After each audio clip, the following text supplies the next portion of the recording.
우리는 그 욥기서 또 잠언, 전도서 이런 말씀을 흔히 구약의 지혜서라고 이야기합니다. 공교롭게도 지금 새벽 기도 시간에 이제 잠언 말씀 그리고 수요 예배 때에 저희가 오늘 11번째 전도서 말씀을 함께 나누고 있습니다. 지혜에 관한 말씀을 나누고 있는데요. 제가 스스로 자문해 봤습니다. 사실 이게 잠언 말씀도 함께 나누고 또 전도서 말씀도 나누는데 나는 좀 더 지혜로워졌나? 별반 많이 지혜로워진 것 같지는 않습니다. 그러나 제 마음에 스스로 품기는 참 지혜가 성경이 대단히 강조하는 내용이구나. 하나님께서는 우리가 믿음 있기를 원하시지만 부단히 우리가 믿음과 지혜가 함께 겸하기를 원하시는구나. 그 생각을 계속 하게 됩니다. 기독교의 신앙의 출발은 믿음이겠죠. 그리고 우리가 끝내 지향할 그 마지막 지점은 사랑이 최종이 아니겠습니까?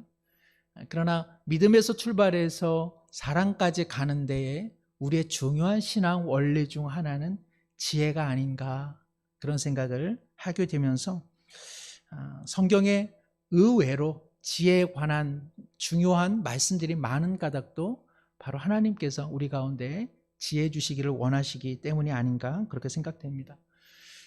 골로새서에 보면은 예수 그리스도를 지혜의 으뜸으로 표현하고요. 또 성령께서도 뭐 뜨거운 영이라고 하기보다는 진리의 영, 지혜의 영이라고 할 수 있습니다. 그래서 성경의 전통에서는 지혜라는 것이 믿음만큼이나 중요한 자리를 차지하고 있음을 우리는 확인해 볼 수 있습니다. 오늘 그 8장의 말씀 꽤 긴데요. 이 8장의 말씀 한 3가지로 요약해 볼 수 있습니다. 알 수 없는 세상 속에서 지혜를 활용해서 삶을 살아가라. 2번째는 그러나 지혜를 추구한들 모든 것을 다 알지는 못할 것이다. 3번째는 다 알 수 없고 때로는 부조리한 이 세상 속에서 어떻게 그리스도인은 실망하지 않고 믿음의 본분을 지켜갈 수 있을까? 그것은 바로 하나님께서 주신 하루하루와 그 시간을 선물로 여기고 기쁨으로 수용하라. 사실 이것이 오늘 함께 나누고자 하는 전도서 8장의 전체의 내용이라고 할 수 있습니다. 오늘 말씀 8장 1절에 보니까는요, 누가 지혜자와 같은가, 누가 사물의 이치를 아는가. 참 지혜가 있는 사람은 얼굴에 광채가 나고 그의 얼굴에 사나운 것이 변한다, 이렇게 되어 있습니다.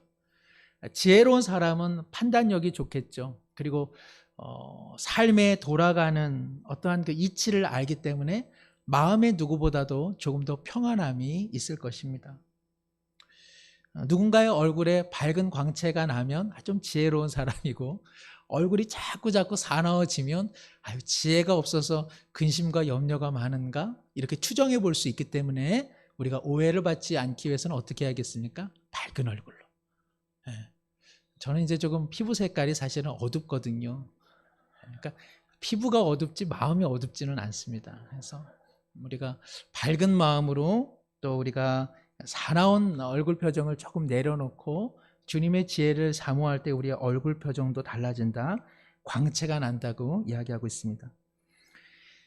누가 지혜자와 같을까? 지혜가 그렇게 쉽지 않다는 것을 내포하는 의미입니다. 그러면 누가 지혜자인가? 사물의 이치를 아는 사람. 우리가 어떤 사람이 컴퓨터를 잘 다루면 어떻습니까? 컴퓨터에 관한 한 이 사람이 정말 지식이 많다, 그러면서 들으면서도 참 지혜롭다, 이런 생각을 하게 되죠. 어떤 사람이 어떠한 사물, 어떤 전문 분야에 뛰어난 지식을 갖고 있으면 지식인이면서 또 우리 외부인이 보기에는 참 지혜롭게 여겨집니다. 저도 이렇게 가정에서 처가 어디다 무엇을 놔뒀다고 얘기하는데 아무리 눈 씻고 봐도 없습니다. 그런데 처가 가서 딱 보면 그게 없었던 게 거기에 있습니다. 그래서 보기보다 지혜롭구나, 이제 이런 생각을 하게 되는데요. 외부 일이야 또 남편분들께서 좀 지혜롭겠지만 역시 가정 일은 아내분들께서 훨씬 더 지혜로운 것 같습니다. 작은 분야라 할지라도 거기에 움직이는 작동 원리나 어떠한 그 이치를 깨달으면 우리가 그 사람을 학식이 많고 또 배운 게 어떠냐에 다 따라서 참 지혜로운 분이다 하는 생각을 갖게 되죠. 우리 교회에서는 누가 지혜로우신 분인가요? 아마 우리 교회에서 믿음 좋은 분 하면은 또 누가 생각나실 테고, 우리 교회에서 참 섬김 잘하는 분이야 그러면 또 누가 생각나시겠죠? 우리 교회에서 참 지혜로운 분 누구야? 아마 저마다 생각나는 분들이 있을 것입니다. 지혜라고 하는 것은요, 하나님께서 주시는 지혜이면서, 그런데 그 지혜는요, 하나님의 말씀의 능력을 새롭게 깨닫는 것이라고 할 수 있습니다. 무슨 뜻이냐면 오늘 8장 1절에 누가 사물의 이치를 아는 자냐라고 할 때 이 사물이라고 하는 것이 히브리어로 다바르입니다. 다바르. 뭐 이렇게 다 바른다, 이제 그런 것이 아니라 다바르. 그런데 이 사물이라고 하는, 다바르라고 하는 이 말이요, 말씀이라고 하는 뜻도 같이 가지고 있습니다. 이제 의미가 있어요. 무슨 뜻이냐? 하나님께서 말씀하시면 그 말씀하신 바가 사물로 창조가 된다, 이제 그런 뜻을 갖고 있는 것이죠. 그러니까 세상에 존재하는 그 모든 것에는 뒤편에 무엇이 있다? 하나님의 말씀의 능력이 존재하는 것이다. 그러므로 사물의 이치를 깨닫는 것은 그 사물 뒤에 계시는 하나님의 말씀을, 하나님의 손길을, 하나님의 의도를 깨닫는 것입니다. 그래서 전도서 기자가 사물의 이치를 깨닫는 사람은 지혜롭다고 말하는 까닭이 여기에 있습니다. 그러니까 사물 가운데, 그리고 어떠한 생명 가운데, 또 어떤 사건 가운데, 역사 가운데 말씀하고 계시는 하나님의 배후의 손길을 깨닫는 사람, 그 사람을 지혜롭다고 이야기합니다. 그러니까는 구약 성경에 누가 첫 번째로 지혜로운 사람으로 묘사가 됩니까? 요셉이. 그렇죠? 예. 이집트의 바로가 꾸었던 그 꿈을 이 요셉은 그 꿈 배후에 있는 하나님의 손길을 포착해서 그것을 말함으로써 그는 지혜로운 꿈쟁이라고 하는 별명을 얻게 됩니다. 그래서 무언가 존재하고 일어난 일의 배후에 하나님의 손길이 있음을 깨닫는 것, 우리 모두 그러한 지혜가 있기를 소망합니다. 이런 지혜가 있으면 서울대가 안 부럽습니다. 그렇죠? 네. 가정이 그렇죠. 네. 가정이 존재한다. 그 존재 뒤편에 하나님의 의도는 무엇입니까? 네. 우리가 부부 가운데 사랑과 존경으로 운행되어지는 가정, 그리고 부모님을 10계명의 첫 번째 계명으로 효를 다하는 것, 그리고 자녀를 양육함에 있어 정서적 교감 속에 하나님의 말씀으로 훈계하는 것, 바로 가정이 그냥 부부가 만나서 그냥 희로애락을 보내는 것으로 여기지 않고 그 배후에 하나님의 뜻을 발견하면 그것이 좀 더 지혜로운 가정으로 운영이 되는 것이죠. 돈이라고 하는 것에 하나님의 의도가 무엇인지 그것을 깨달으면 지혜롭다고 할 수 있습니다. 이 돈이라는 것이 때로는 만몬의 도구가 될 수 있구나. 그러나 이 돈이 또한 선용하면 생명의 사업에 귀하게 쓰임받는구나. 하나님께서는 정당하게 최선을 다해 경제생활하는 것 하나님이 원하시는구나. 그리고 미래를 근심하지는 않지만 미래를 준비하기 위해 저축하는 것 하나님의 뜻이구나. 그리고 내가 모은 것을 그러나 곡간을 헐고 더 큰 곡간을 지어 거기에 저장하는 것 주님의 뜻 아니라 나누는 것이 주님의 뜻이구나. 이렇게 돈 뒤에 숨겨져 있는 하나님의 지혜를 발견해 그것을 삶에 적용하면 지혜자라고 할 수 있는 것이죠. 우리 모두 우리가 갖고 있는 사물, 또 우리가 누리고 있는 시간, 우리가 경험하고 있는 시대와 역사 속에서 하나님의 손길, 그 배후에 있는 하나님의 의도를 알게 되는 그러한 지혜자가 되기를 간절히 소망합니다. 이 지혜가 있다면 우리의 믿음은 좀 더 풍성할 것입니다. 그러나 우리가 믿음은 있는데 이 사물과 이 존재와 그리고 이 역사와 이 사건 가운데 하나님의 뜻이 무엇인지를 깨닫고자 하는 지혜의 마음이 적어 때때로는 우를 범하고 실수하는 경우가 얼마나 많이 있습니까? 우리 자신이 그렇고요. 때때로는 우리 한국교회도 그렇죠. 우리 한국교회가 믿음이 없습니까? 있습니까? 아유, 얼마나 믿으면 좋습니까? 그렇죠? 예. 아유, 웬만한 중세, 유럽의 기독교 몇천 년에 걸쳤던 그 부흥을 우리 한국교회는 100년 만에, 경제도 100년, 신앙도 100년, 교회도 100년 만에 정말 성장하고 부흥했습니다. 정말 믿음은 남부럽지 않은 교회가 한국교회가 아니겠습니까? 그런데 우리 한국교회 안에 조금 지혜가 부족한 것 아닌지 우리가 그런 생각을 한번 해보게 되는 것이죠. 하나님의 지혜를 우리는 어떻게 얻는다고 성경은 이야기합니까? 잠언서에 하나님을 경외하는 자가 무엇을 얻는다? 지혜와 명철을 얻는다. 하나님을 경외하면 어떻게 지혜를 얻을 수 있을까요? 경외한다라고 하는 것은요, 하나님은 대단히 크고 나는 대단히 작음을 인정하는 것입니다. 하나님은 무한하심, 그리고 나는 유한한 존재라는 것을 인정하는 것이죠. 하나님은 모든 것을 아시지만 나는 알지 못한다는 사실을 인정하는 것입니다. 하나님은 영원하신 분이지만 나는 흙으로 돌아갈 한계를 갖고 있는 인간에 불과하다는 것을 인정하는 것이죠. 이것이 경외의 마음입니다. 하나님의 높음과 크심을 인정하고 나의 작음과 나의 연약함을 고백하는 것, 이것이 바로 경외의 마음입니다. 이렇게 하나님을 향한 경외의 마음을 갖고 있으면 내가 작기에 하나님의 크심을 받아내려고 부단히 애쓰는 마음이 생기게 되죠. 하나님은 영원하심을, 나는 유한함을 알기에 하나님의 영원함을 자꾸 자기의 마음에 담으려고 부단히 애쓰게 됩니다. 그러면 경외를 통해 하나님의 지혜를 깨닫는다고 잠언 기자는 그래서 그렇게 이야기하는 것입니다. 하나님을 경외하지 않는다, 하나님의 크심을 인정하지 않는다, 나의 작음을 인정하지 않는다, 이러면 결코 지혜로워질 수가 없습니다. 왜요? 내가 하나님만큼 아니까, 내가 하나님만큼 크니까, 내가 하나님만큼 내가 많은 것들을 누리고 있다 생각하면 하나님의 것이 내 마음에 들어올 자리가 없게 되죠. 그러니 우리의 생각이라고 하는 것은 우리 수준밖에 되지 않는 것입니다. 하나님의 높음, 깊음, 닿을 수 없는 그 길이와 넓이를 체감하고 경외할 때에 비로소 우리의 마음이 열려져서 주님의 것을 조금이라도 받아 누리게 되는 것이죠. 그럴 때 우리는 비로소 지혜로운 사람이 되어가는 것입니다.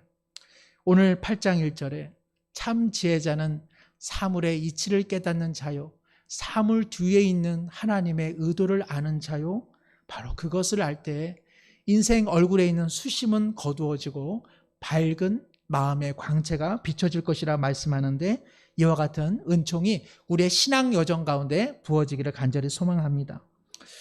지혜는 이처럼 하나님을 경외함으로 사물 이치 뒤에 있는 하나님의 손길을 깨닫는 것인데, 다른 지혜의 또 다른 측면이 있습니다. 그것은 무엇이냐면 관계성 속에서 발휘되는 지혜를 알 수 있습니다. 오늘 말씀 2절부터 4절까지는 지혜가 어떻게 관계성 속에서 발현되는가 하는 내용을 지금 신하와 왕을 가지고 비유하고 있습니다. 여기 나오는 신하는 꽤 충직한 신하 같습니다. 그런데 여기 나오는 왕은 제멋대로의 왕인 것 같습니다. 충직한 신하, 그리고 제멋대로인 왕, 상당한 긴장감이 조성될 수밖에 없는 것이죠. 오늘 전도서 기자는 이 충직한 신하를 향해 지혜가 필요하다고 이야기하고 있습니다. 지혜는 관계성 속에서 필요하기 때문에 그러합니다. 우리 모두는 다 이기적이죠. 우리 모두는 다 자기 본의로 살아갑니다. 자기 본의로 살아가는 나와 너가 만났기 때문에 무엇이 일어납니까? 갈등이 일어나죠. 싸움이 일어납니다. 주먹도 쓰시죠. 네, 다툼도 일어나고, 그리고 서로 안 보겠다 하면서 휙 돌아서는 매정한 일도 생기는 까닭이 여기에 있습니다. 그러니까는 내 위주로 생각하는 나와 너 위주로 생각하는 너가 만났으니 어찌 크고 작은 문제가 일어나지 않겠습니까? 그러니 거기에는 뭐가 필요하겠습니까? 지혜가 필요할 수밖에 없죠. 그래서 지혜가 있으면 그 갈등의 상황이 조정되어지고 타협되어지는 것을 보게 됩니다. 그러나 지혜가 없으면 거기에는 분열과 그리고 다툼만이 있게 되는 것이죠. 우리가 잘 아는 에스더서의 에스더와 모르드게는 어떻습니까? 자신의 민족 동포가 죽임 가운데 처했을 때 모르드게와 에스더가 발휘한 믿음뿐만 아니라 그 지혜로 말미암아 유대 종족이 보존을 받지 않았습니까? 지혜라고 하는 것은 사람을 살려내고요, 평화를 심고요, 그리고 새로운 은혜의 싹을 틔우는 일에 대단한 능력을 갖고 있습니다. 우리 가정에 지혜로운 사람 한 사람만 있어도, 그리고 친구들과의 관계성 속에서 지혜로운 사람 한 사람만 있어도 우리나라에 좀 더 지혜로운 분들이 조금만 더 많다면 조금 더 나은 나라가 되지 않을까? 우리 모두 그런 생각을 하게 되죠. 지난 전도서 7장 19절에 지혜가 지혜자를 성읍 가운데 10명의 권력자들보다 더 능력이 있게 한다, 이런 말씀이 있습니다. 참 귀한 말씀입니다. 10명의 권력자가 있어도 그 성읍을 지켜내지 못하는데 거기에 지혜로운 한 사람이 있으면 그 성읍을 지켜내니까 힘보다 무엇이 귀중하다? 지혜가 귀중하다, 이렇게 되어 있습니다. 우리 가족 가운데 서로 좀 지혜를 베풀면 좋을 것 같습니다. 제 5학년 때 아마 그 여학생의 첫사랑은 저였던 것이 분명합니다. 저는 그때 전혀 그런 것에 대한 관심이 없어서 무슨 이런 편지를 썼을까. 그리고 저보다 키가 컸던 자매인데 왜 키 작은 나에게 이렇게 접근할까. 왜 제가 이 말씀을 드리냐면 그 자매의 이름이 김지혜였습니다. 저는 일찍부터 지혜를 만났었고 지혜와 사랑할 뻔했으나 지혜를 멀리 떠나 좀 지혜가 부족했던 것 같은 이제 그런 생각을 하게 됩니다. 우리의 남편이, 우리의 아내가 지혜의 사람이 된다면 우리의 갈등, 우리의 분열, 또 우리의 친구가 또 서로가 누군가에게 지혜라는 이름이 되어준다면 조금 더 생명이 보존되고 그리고 다툼 가운데 화평의 역사가 일어나지 않겠나, 그런 생각을 하게 됩니다. 오늘 그 2절 말씀에 이 신하에게 권면하기를, 일단 그 왕이 조금 어리석은 왕이라 할지라도 왕의 명령을 지키라, 이미 하나님을 가리켜 맹세하였음이니라. 왕에게 신하가 될 때는 다 충성을 하겠다는 다짐을 하게 되는 것이죠. 하나님께서 권위는 일단 하나님의 인정으로부터 나왔음을 인정하라는 뜻으로 받아 볼 수 있겠습니다. 모든 권세는 하나님께로부터 왔기에 기본적으로는 조금 부당하고 조금 모자른 권위라 할지라도 하나님께서 세우신 질서로 인식하여 그 명령을 지켜내는 것, 그것이 지혜의 첫걸음이라고 오늘 성경은 이야기하고 있습니다. 지금 교통 속도가 50km로 조금 단속이 이제 강화됐습니다. 여러 이야기가 있겠지만은 앞선 많은 나라들이 50km로 감속함으로써 많은 인명들을 피해 보는 것을 줄였다고 하니까 그거 좋은 거 아닌가, 이렇게 생각이 듭니다만은, 그렇다고 해서 60, 70 됐는데 경찰관이 만약에 딱지를 뗄 때 막 대드는 것, 이거 그렇게 지혜로운 것은 아닐 것입니다. 어떤 선수가 반칙을 하고서 왜 자기에게 카드를 내미냐고 심판에게 따진다면 이것도 지혜로운 일은 아니겠죠. 사장님이 조금 부족해서 직원에게 무엇인가를 부탁했는데 직원이 만약 막말을 쏟아내기 시작한다면 어떠한 한 기업을 운영하기가 쉽지는 않을 것입니다. 여행자가 공항에서 세관원의 세관 심사에 응하지 않는다면 이것도 지혜로울 수 없다 생각이 듭니다. 모두 다 부족한 사람들이 때때로는 위치하기에 우리 마음 가운데 이것은 옳지 않아 라고 할지라도 일단 그 명령을 수행하고 따라주는 것이 근본적인 시작점이라고 성경은 이야기하고 있습니다. 지금의 그 통치자들 정책이 어찌 일반 개개 국민의 이익에 다 부합될 수 있겠습니까? 그러나 서로 자기 본의로 매사마다 시민 불복종을 하기 시작한다면 한 나라가 운영되기란 쉽지는 않을 것입니다. 법치 국가로서 법을 준수는 하면서도 그러나 이것은 너무 잘못됐다라고 한다면 건전한 비판을 통해서 우리가 새롭게 조금 더 고쳐낼 수 있지 않겠습니까? 자, 그런데 3절에 보면 왕 앞에서 물러가기를 급하게 하지 말며 악한 것을 일삼지 말라. 왕은 자기가 하고자 하는 것을 다 행함이니라. 여기서는 비록 왕으로 되어 있지만 우리의 직장 생활에서는 상사를 할 수도 있겠습니다. 만약에 충직한 신하가 왕에게 부당한 일에 대해서 이야기를 했음에 왕이 이에 대해서 거절할 때 어떻게 해야 되는가? 오늘 전도서 지혜자는 물러가기를 급하게 하지 말라. 그러니까 내 이럴 줄 알았어 하면서 사직서를 왕에게 혹은 어떤 그 윗상사에게 사표를 냉큼 내놓는 일은 해서는 안 된다는 것입니다. 물론 자기의 의사 표현을 하는 것은 정당한 것입니다. 그러나 왕이 그것을 받아들이지 않았다고 해서 그 자리에서 냉큼 돌아가는 것은 지혜롭지 못하다는 것이죠. 왜 그럴까요? 왕이 잘못될 수도 있지만 나의 요구가 또한 잘못될 수도 있기에 시간을 가지라는 뜻일 수 있습니다. 또 왕에게 지금 충원을 했을 때 지금 왕이 그것을 거절했다 할지라도 며칠간 곰곰이 생각하면서 나를 위한 충원이었구나 하며 마음을 얼마든지 고칠 수 있는 시간이 있기 때문에 그러합니다. 그러니까 너무 급한 마음에 시간 없이 판단하지 말라는 뜻이죠. 그리고 3절 하반절에 보니까 악한 것을 일삼지 말라. 여기서 악한 것은 이 신하가 이 못된 왕을 이제는 권좌에서 끌어내리기 위해 당장 구테타를 일삼거나 혹은 정권을 전복시키려고 하는 어떠한 혁명을 하는 것에 대한 주의를 이야기하고 있습니다. 이것은 이제 오해를 해서는 안 되겠죠. 부당한 국가 권력에 있어서는 시민들의 행동이 필요하겠지만 여기서 말하는 것은 당장의 자기의 요구가 받아들여지지 않았다 하여서 금세 새를 모아서 왕을 치는 일은 그것은 올바른 일이 아니라는 것입니다. 왜냐하면 왕은 자기가 하고자 하는 것을 다 행함이니라.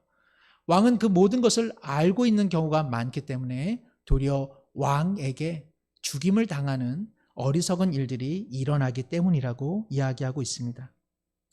즉 부당한 조직이나 부당한 환경에서 첫 번째는 그 명령을 지켜내려고 애를 쓰고 그러나 그것이 신앙 양심과 그리고 일반적인 상식과 계속 어긋난다면 고언을 하고 그 고언을 연거푸하면서 받아들여지지 않을 때는 자신의 또 다른 처신을 하되 한두 번 해서 되지 않았다고 해서 급한 마음에 결단을 내려서는 안 된다는 것이죠. 그러면서 5절과 6절에 지혜자의 마음은 때와 판단을 분별한다. 무슨 일에든지 때가 있다는 것이죠. 지금이 물러설 때인지 아니면 지금이 말할 때인지 지금은 조금 참을 때인지 아니면 지금은 강력하게 자기의 의사를 표명해야 될 때인지 침묵을 해야 될 때인지 혹은 말을 건네야 될 때인지 그때마다 하나님을 의지하면서 때를 분별하라고 이야기하고 있습니다. 우리가 잘 아는 다니엘과 느헤미야는 이방 국가에서 자신의 신앙을 지키면서도 그 바벨론, 페르시아, 이방 국가의 관리들과 조금 더 나은 관계를 유지하면서도 하나님의 뜻을 실행하는 일에 참 지혜로운 사람들이었습니다. 그래서 우리 가운데 때를 분별하는 일, 그리고 하나님이 세우신 질서를 우리가 기억하는 일, 그리고 조금 더 오래 참는 일, 또 때가 되면 하나님께서 일하실 것을 바라보는 일들이 우리의 지혜라고 할 수 있습니다. 그러나 오늘 전도서 기자는 이러한 지혜를 나름대로 발휘하여도 우리는 끝내 지혜로울 수는 없다는 것을 또한 인정하라고 오늘 성경은 이야기하고 있습니다. 7절에 보니까 사람이 장래 일을 알지 못하나니 장래 일을 가르칠 자가 누구랴. 이렇게 부당한 왕을 이처럼 공경하면서 최선을 다해 받들면 꼭 좋은 일이 일어나느냐? 때로는 충신들이 이 폭군에 의해서 무참히 죽임당하는 일도 일어날 수밖에 없는, 즉 지혜라는 것을 사모하지만 지혜가 완벽히 우리의 삶을 통제할 수 없음을 인정하라고 오늘 이야기하고 있습니다. 7절에 보니까 사람이 장래일을 알지 못하나니 장래일을 누가 가르치겠는가. 제가 예전에 이렇게 몸이 위급한 한 분에게 기도를 하면서 우리 사랑하는 우리 아버님 하나님께서 장래를 지켜주시옵소서 그렇게 기도를 했더니 같이 있던 이제 그 환우 가족분들이 조금 막 슬퍼하시더라고요. 제가 말했던 장래는 이제 미래인데 이제 이분들이 생각한 거는 아이고 우리 목사님이 벌써 돌아가실 것을 판단하고 장래를 준비하라는 뜻으로 여기시는 것을 제가 직감하고, 제가 장래를 주님께서 준비해 주시고 미래를 주님께서 붙잡아 주시며 앞날 가운데 강건하실 수 있도록 은총을 내려주소서. 그러니까 다시 아멘이 크게 나오시더라고요. 어쨌든 간에 우리가 장래도 모르고 우리의 장래도 모른다고 성경은 이야기하고 있습니다. 8절에 보니까 바람을 주장하여 바람을 움직이게 할 사람이 없다. 제일 재미난 일이 무엇입니까? 기상청 직원분들이 야유회를 가서 비를 흠뻑 맞는 그런 기사들을 우리가 가끔 봅니다. 그죠?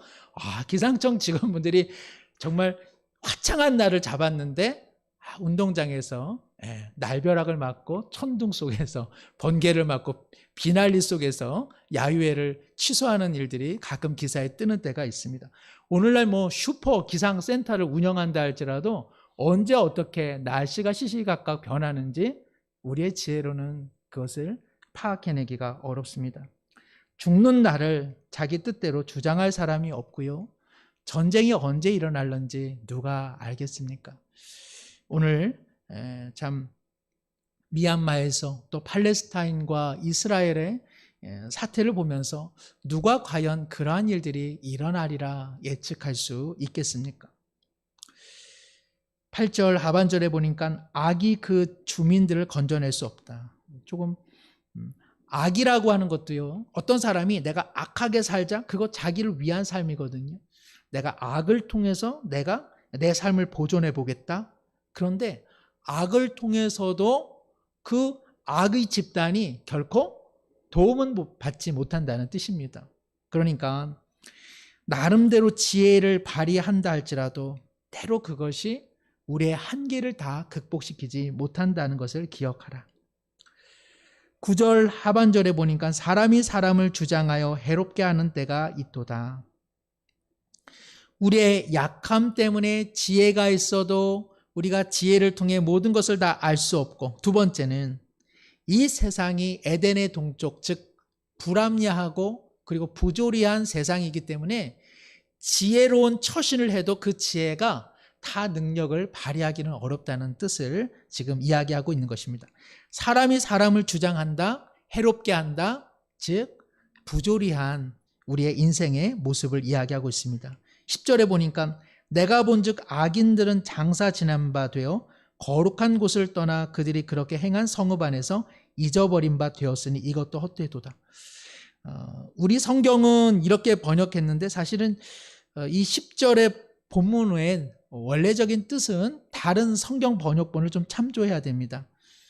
오히려 반대적인 뜻을 갖고 있거든요. 그러니까 10절의 말씀은요, 내가 보니까 악을 행한 사람이 죽었는데 거룩한 곳, 여기는 이제 예루살렘을 의미합니다. 예루살렘을 떠나 그들이, 이게 이제 떠났다라는 것이 아니라 바로 그 예루살렘을 들어가더라. 그리고 그들이 그렇게 행한 성읍 안에서, 즉 악행을 했음에도 불구하고 잊어버린 바 되었다.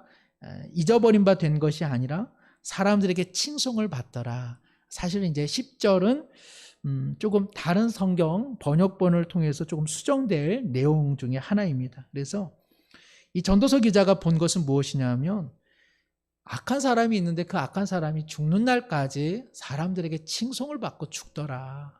그 얘기를 하고 있는 것이죠. 오늘날에도 꽤 그런 일이 많이 일어나죠. 11절에 보니까 그러면 어떻게 이 사람은 태어나서 죽을 때까지 이렇게 악한 삶을 살았는가? 악한 일에 관한 징벌이 속히 실행되지 않았기 때문에 우리가 이 세상 살아가면서 야, 내가 정말 우리 집안에 뭐가 있어야 돼요? 경찰도 한 명 있어야 되겠고, 우리 집에는 형사도 있어야 되겠고, 우리 집에 의사도 하나 있어야 되겠고, 우리 집에 판사도 하나 있어야 되겠다. 이런 생각을 다 하시죠? 길러내셨습니까? 좀 저도 꺼주시면 좋을 것 같아요. 우리가 그런 이야기를 하는 까닭은 무엇입니까? 법이라고 하는 것이 사법체계가 정당하게 발휘되지 않기 때문에 그럽니다. 그래서 법은 거미줄과 같아서 파리는 잡지만 뭐는 못 잡아요? 매는 못 잡는다, 그런 말이 있습니다. 법이라고 하는 것이 파리는 얼마나 잘 잡아내는지, 그런데 매는 잡아내지 못하기 때문에 일반 시민들의 마음에는 늘 억울함과 좀 분통함이 있을 수밖에 없죠. 이것을 이제 전도서 기자가 보고 있는 것입니다. 지혜가 있으면 이것을 다 극복할 수 있을까? 그러지는 못하다는 것이죠. 지혜로운 사람도 때로는 안타깝지만 허망한 삶을 사는 경우도 있음을 인정하라는 것입니다. 그러면서도 이 전도서 기자는 이렇게 말합니다. 12절에 죄인은 100번이나 악을 행하고도 장수하지. 그러나 내가 아노니 하나님을 경외하여 그를 경외하는 자들은 잘 될 것이요. 13절에 악인은 잘 되지 못하며 장수하지 못하고 그날이 그림자와 같으리니 이는 하나님을 경외하지 아니함이니라. 그러니까 전도서 기자가 지금 두 가지 마음을 보고 있는 겁니다. 야, 이렇게 부조리한 세상 속에서 저 악인은 장수까지 하고 죽는 날까지 칭송을 받아. 그런데 자기가 고백하는 겁니다. 그러나 나는 알아. 하나님께서 하나님을 경외하는 자들을 장수하게 할 것이야. 하나님께서 저 악인은 그림자와 같이 심판할 거예요. 그림자는 언제 길어집니까? 날이 저물 때. 저 인생이 날 저무는 때에 그림자가 길어지는 것처럼 하나님께서 반드시 심판할 것을 나는 지금 믿어라고 자기 고백을 하고 있는 것이죠. 전도서 기자는 예수님을 경험했습니까? 못했습니까? 전도서 기자는 예수님을 경험 못했습니다. 구약의 사람들은 예수 그리스도의 십자가 이후에 부활이 있고 영원한 생명이 있음을 구약 사람들은 깨닫지를 못했습니다. 그래서 이런 현실적 좌절들이 조금 있었습니다. 그러나 우리는 구약의 백성입니까? 신약의 백성입니까? 우리는 신약의 백성이죠. 그래서 우리는 사실은 전도서의 기자보다 좀 더 지혜로울 수 있습니다. 왜요? 우리의 삶의 마지막을 알기에. 비록 악인은 장수하는 듯하나 하나님께서 반드시 심판하시고, 의인이 핍박받고 고난받으나 반드시 하나님께서 그 상을 갚아주심을 알기 때문에 바로 우리는 이 전도서 기자의 이 고백이 그냥 자기 고백이 아니라 진실한 하나님의 말씀으로 수납해 볼 수 있는 것입니다. 우리 모두 부조리한 세상 속에서 때때로는 억울하고 답답한 일 많지만 우리가 마음 꺾이지 않고 하나님께서 심판하신다. 그리고 나는 나의 갈 길을 간다. 하나님께서 내게 영광과 존귀와 칭찬을 주시리라. 이 믿음 우리가 갖기를 소망합니다. 그래서 끝으로 이 전도서 기자가 하는 이야기가 바로 이것입니다. 15절.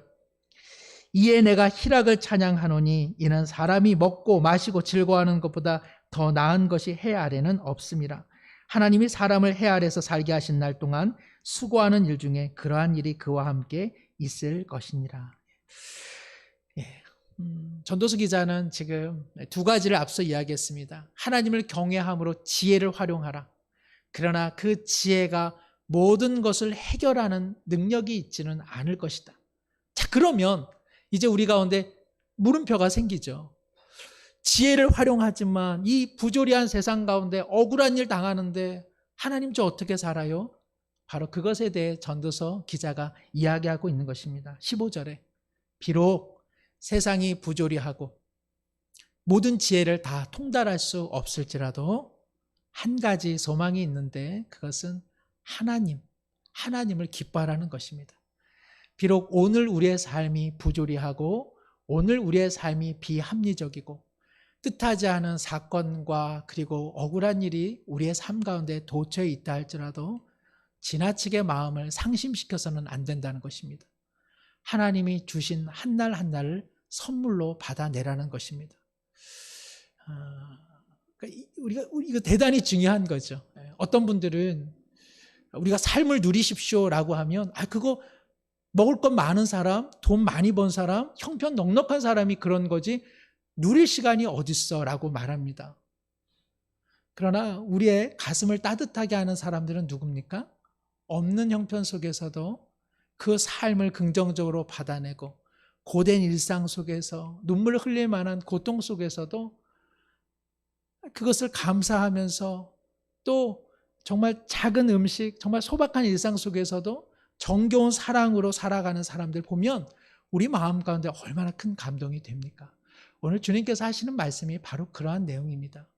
비록 삶의 시간과 재물이 많고 적음이 중요한 것이 아니라 하루하루가 하나님의 뜻 안에 있음을 알고 하나님의 은혜를 누리며 살아가라는 것입니다. 힘들지만 감사하고 하나님이 모든 삶의 주권자임을 고백하고 이 고통스러운 삶 속에서도 하나님의 배후의 뜻이 무엇이 있는지를 끊임없이 기억하면서 한날 한날을 기쁨과 감사함으로 살아내라는 것입니다. 돈이 많다고 해서 삶을 누립니까? 돈이 없으면 삶을 누리지 못합니까? 시간이 많은 사람은 삶을 누립니까? 시간이 많은 사람의 삶의 누림이 도대체 무엇을 의미합니까? 없어도, 가난해도, 눈물 흘려도 삶을 누리는 사람들이 많습니다. 서로에게 베풀고 정을 나누고 격려하고 힘내자고 이야기하고 잘할 수 있다고 얘기하고 함께 웃고 바로 이러한 삶을 누리는 사람이야말로 전도서 기자가 끊임없이 말하는 하나님을 경외하는 사람, 그리고 성경 전체에서 참 믿음이 있는 사람이라고 이야기하고 있습니다. 이 시간에 함께 잠시 기도하기로, 주님, 하나님의 크심을 알고 나의 자금을 하라. 하나님을 경외함으로 지혜를 얻게 주옵소서. 내 삶에 일어나는 그 배후에 하나님의 은총의 손길이 있음을 날마다 기억하게 하여 주옵시고, 세상이 부조리하여 원망과 비탄으로 삶을 낭비하지 않게 하시고, 내 삶에 있고 없음을 다 떠나서 하나님이 주신 생명이구나, 하나님이 주신 사람들이구나, 하나님이 주신 오늘이구나, 기쁨으로 살아낼 수 있는 은총을 내려 주시옵소서. 함께 한번 기도하겠습니다. 하나님 아버지, 살아가는 삶이 우리 스스로 통제되지 않습니다. 하나님은 크셔서 모든 것을 알고 계시지만 하나님, 우리는 너무나 작아서 아무것도 알지 못합니다.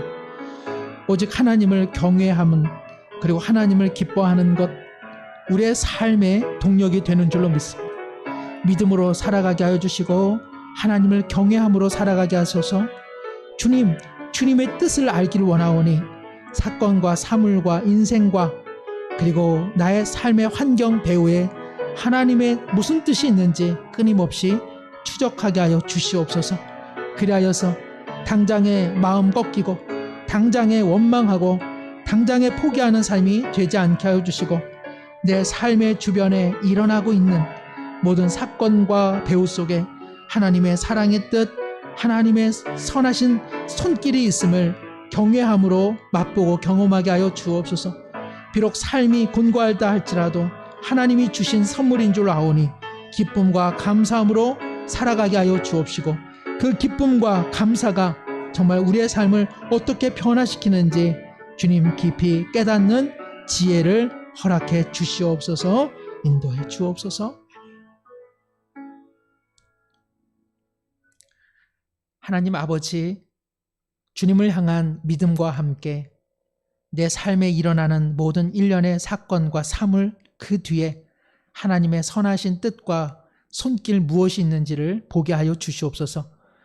하나님의 크심을 인정하게 하여 주시고 나의 작음과 연약함을 고백하게 하사 하나님을 경외할 때에 부어주시는 지혜로 믿음과 겸하여 사랑을 향해 날마다 믿음의 경주 감당하게 하여 주시옵소서.